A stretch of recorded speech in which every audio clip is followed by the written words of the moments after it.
Bismillahirrahmanirrahim.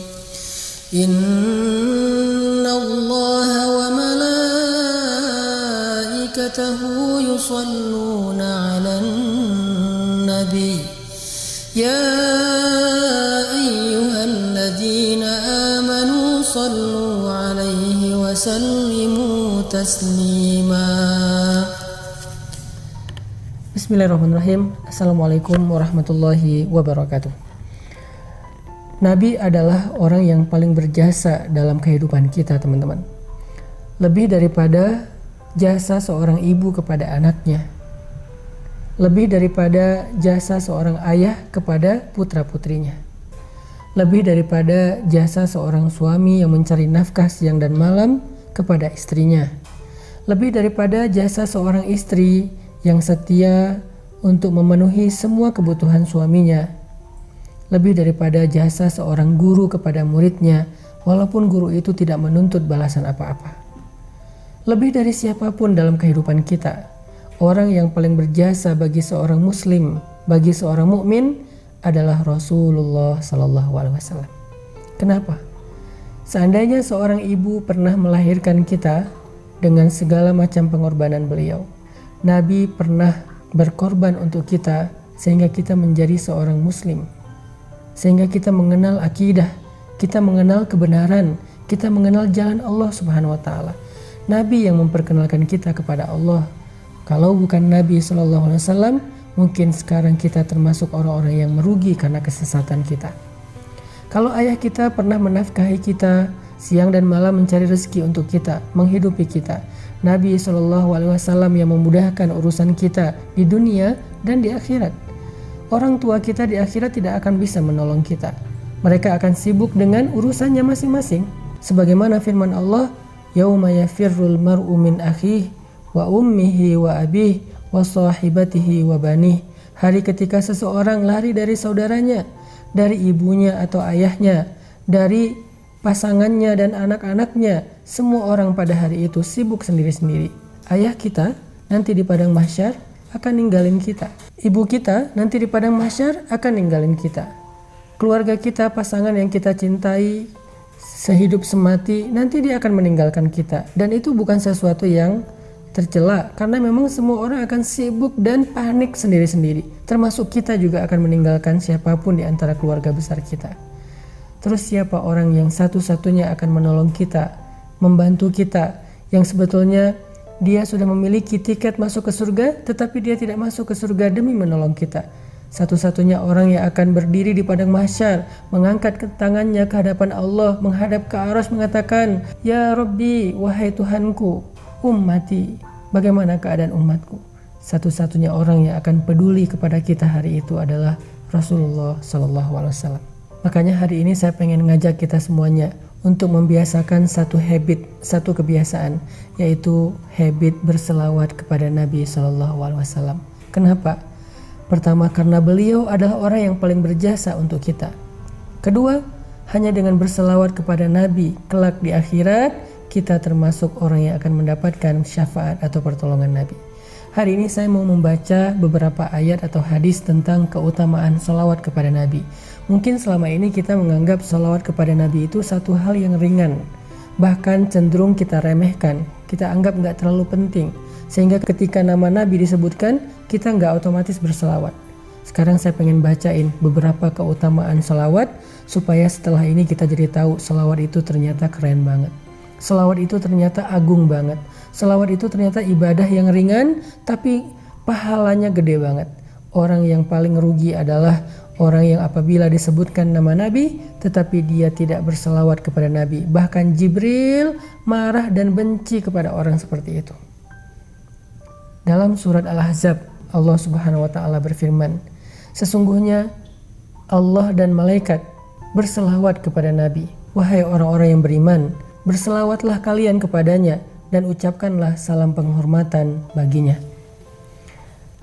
Apa pelajaran dari ayat ini? Ternyata kata para ulama, ada banyak sekali hikmah atau kebaikan yang tersimpan di dalam salawat.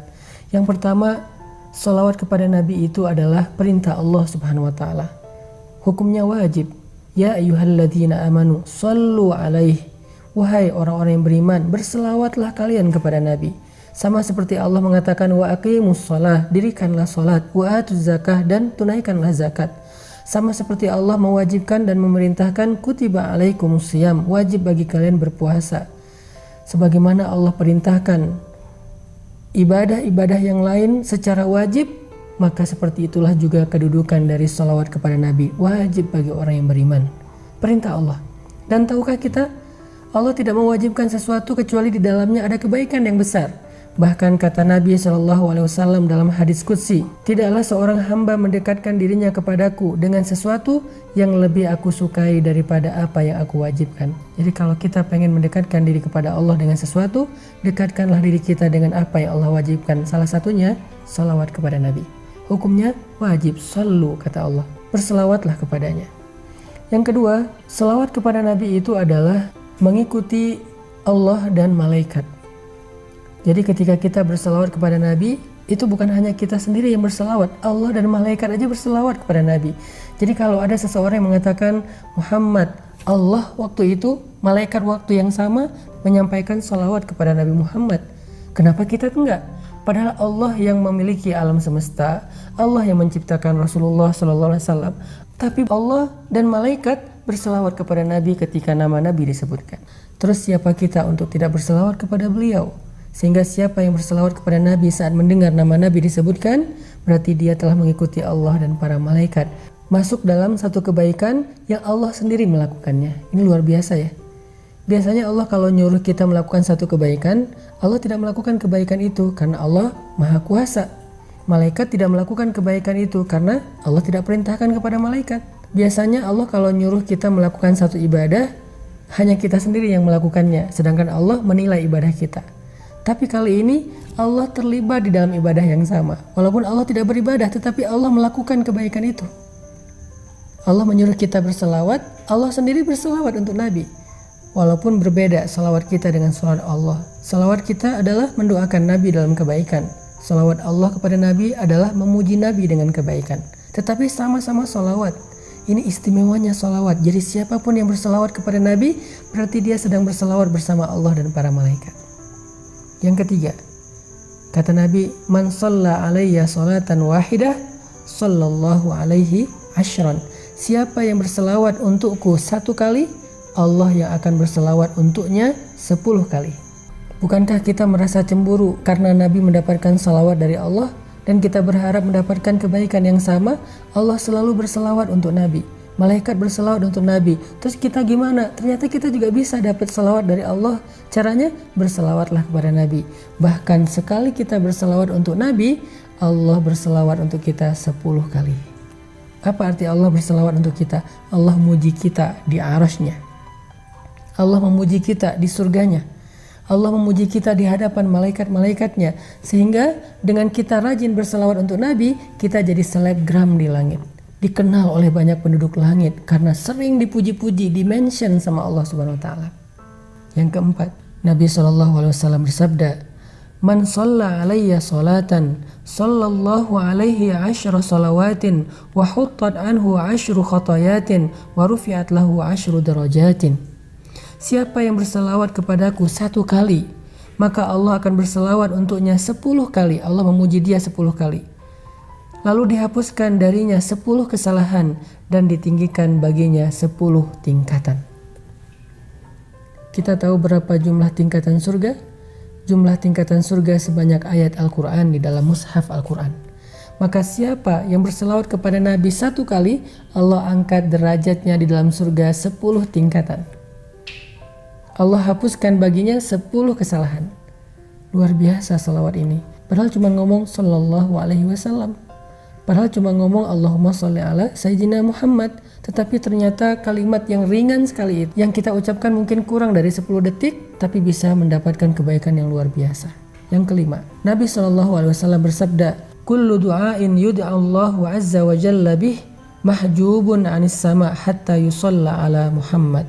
Semua doa yang dipintakan kepada Allah Subhanahu wa taala akan terhijab, akan terhalang dari Allah Subhanahu wa taala sampai dia berselawat kepada Nabi Muhammad sallallahu alaihi wasallam.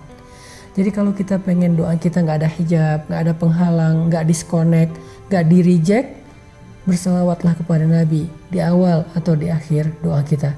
Pokoknya setiap kali kita berdoa, salawat. Insya Allah doa kita nggak ada hijab, pasti diijabah oleh Allah Subhanahu wa Ta'ala. Dan yang terakhir, tahukah kita ketika kita bersalawat kepada Nabi, ternyata Allah Subhanahu wa Ta'ala akan menyampaikan salawat kita kepada beliau, dan beliau akan membalas salawat kita dengan salam yang sama. Mau dapat salam dari Nabi, mau dibalas salam sama Nabi sallallahu alaihi wasallam secara personal, berselawatlah kepada beliau.